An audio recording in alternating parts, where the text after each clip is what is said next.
Everyone thought he was just a school janitor. Then they discovered his heroic World War II past.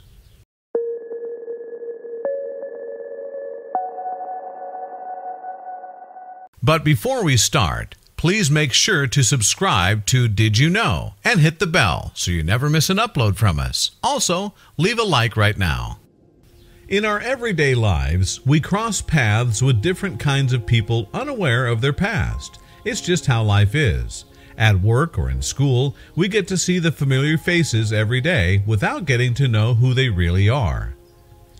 Just like this seemingly ordinary hardworking janitor, who is more often than not easily overlooked because of his humble job, but little did people know around him that this quiet janitor had a secret past so great he was considered as a hero. You only get to meet a few people who've done heroic acts in the past, especially during World War II.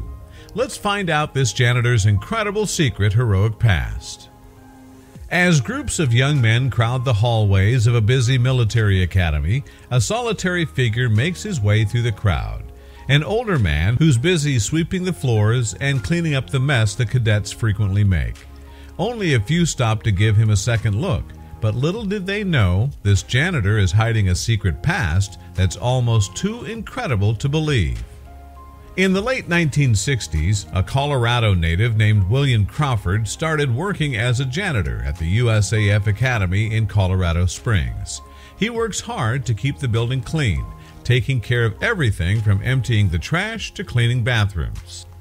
By the 1970s, William Crawford, known to his friends as Bill, had become a familiar figure to the cadets who called the academy home. Many of those who have crossed his path have even said that he was good at his job, but he still wasn't memorable to the young men who go to the academy.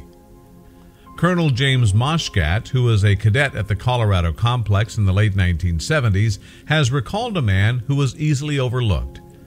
Bill didn't move too quickly, he wrote in a 2016 article for the United Service Organization's On Patrol magazine, and in fact, you could say he even shuffled a bit. Although the young cadets did not see Bill as anyone of importance, a chance find in a military history book would change their opinions of him forever. As Colonel Moshgat would soon discover, the humble janitor was keeping a heroic past. It was in the fall of 1976 that Moshgat was going through a book about World War II. In it, he came across some interesting details about the difficult ground campaign that Allied forces had fought in Italy in 1943. Colonel Moshgat's attention was grabbed by a story of one man. He had been a private belonging to the U.S. Army's 36th Infantry Division, and on September 13, 1943, the private had found himself in the middle of a brutal battle at Hill 424, an enemy-held position close to Altavilla, Italy. While the rest of his platoon came under heavy machine gun fire, this private carried it upon himself to take down the enemy gun arrangement solo. Even more amazing, he managed to crawl close to the gun and throw a hand grenade in its direction, and as a result, he destroyed the weapon and killed its crew. But the private didn't stop there. As his platoon advanced, he made his way towards another enemy machine gun, and again, he wiped out the weapon and its crew with a carefully aimed grenade. He then attacked a third machine gun post and defeated the crew once more. Then he took control of the enemy weapon and turned its firepower on the fleeing German forces. Just like that, he had secured the advance of his platoon. Unfortunately, the private was captured later on in the battle and was presumed dead by his company.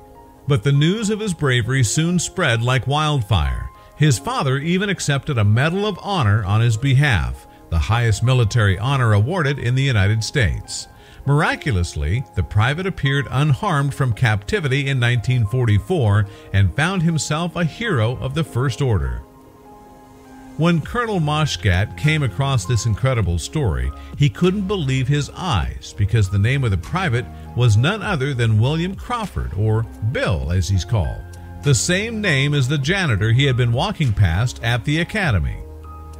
Out of curiosity, Colonel Moshgat approached the janitor with the book, and after staring at it in silence for some time, William Crawford confirmed that he was the private in that book.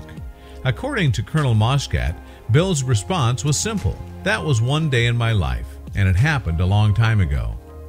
William Crawford stayed in the military until 1967 and retired as a master sergeant. When he returned to civilian life, he started to work cleaning the hallways of the academy. In fact, he had lived a quiet life ever since and had never even attended an official ceremony for his Medal of Honor. Upon Colonel Moshgott's discovery, his situation was about to change. The news that the quiet janitor had a secret past as a war hero spread quickly, and cadets who had previously ignored him were suddenly anxious to share their time. With the recognition, Colonel Moshgott believes that the discovery also had an effect on William Crawford. After that fall day in 1976, he wrote in the On Patrol article, "He seemed to move with more purpose. His shoulders didn't seem to be as stooped, and he answered our greetings with a direct stare and a stronger good morning in return." Despite his newfound acknowledgement, Bill continued working as a janitor, cleaning up after the cadets. Colonel Moshgott also remembered his graduation ceremony in June 1977 when the aging janitor wished him luck in his future career. Eventually, William Crawford retired to the town of Pueblo, Colorado, and was in good company. During his time, the community was home to no fewer than 4 living recipients of the Medal of Honor.